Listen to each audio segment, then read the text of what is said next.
Sumainyo ang Panginoon. At sumaiyo rin. Ang mabuting balita ng Panginoon ayon kay San Lucas. Papuri sa iyo, Panginoon. Noong panahong iyon, sinabi ni Jesus sa kanyang mga alagad, "Sinasabi ko sa inyo, ang sinumang kumilala sa akin sa harapan ng mga tao, ay kikilanlin din naman ng Anak ng Tao sa harapan ng mga anghel ng Diyos. Ngunit ang magtatwa sa akin sa harapan ng mga tao ay itatatwa ko rin naman sa harapan ng mga anghel ng Diyos.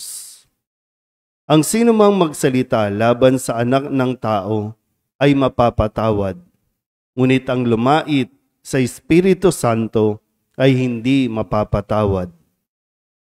Kapag kayo'y dinala nila sa sinagoga o sa harapan ng mga tagapamahala at ng mga may kapangyarihan upang litisin, huwag ninyong isipin kung paano ninyo ipagtatanggol ang sarili o kung ano ang inyong sasabihin, sapagkat sa oras na iyon, ang Espiritu Santo ang magtuturo sa inyo kung ano ang dapat ninyong sabihin."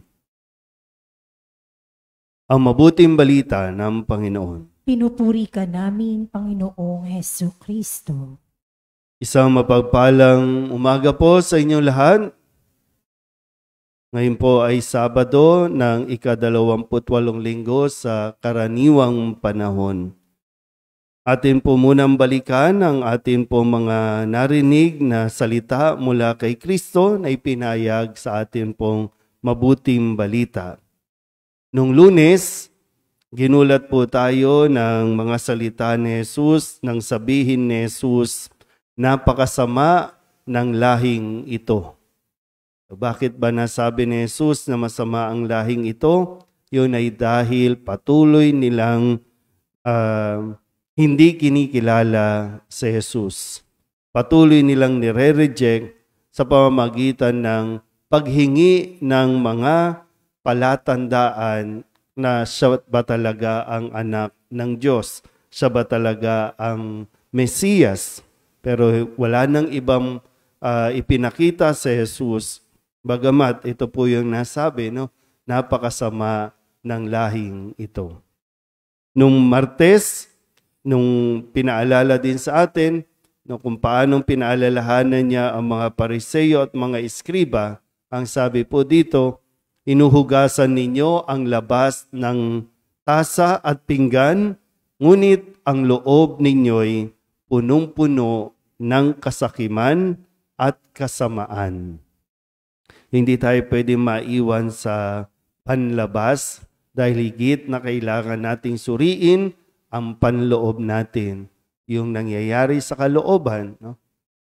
Nung Miyerkules naman, ang sabi po ni Kristo, ang paanyaya niya, kung saan nating ipinagdiwang ang kapisahan ni San Lucas, sagana ang aanihin, ngunit kakaunti ang manggagawa.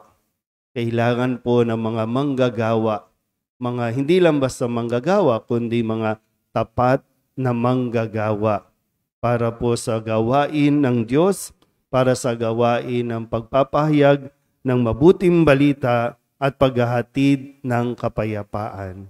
So kailangan natin na maraming manggagawa, hindi lang basta sa barangay, kundi sa buong simbahan para sa kaligtasan ng tao. Nung Huwebes, ang sabi naman ni Kristo sa kanyang talagang tuwirang pakikipag-usap sa mga Pariseo at mga Iskriba, ang sabi po niya, "Kawawa kayo mga dalubhasa sa kautusan, sapagkat inalis ninyo ang susi ng karunungan. Ayaw na ninyong magsipasok, inahadlangan pa ninyo ang mga nagnanais pumasok."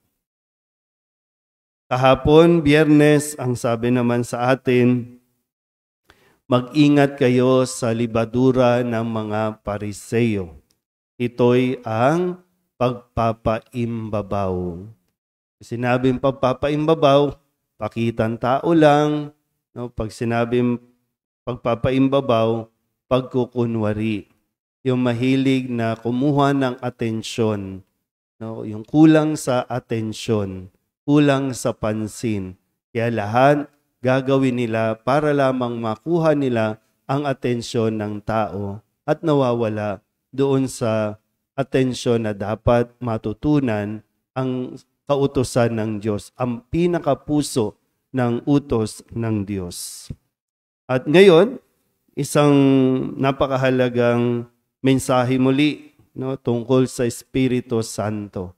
Ipinakilala at ipinahayag ni Jesus ang tungkol sa Espiritu Santo.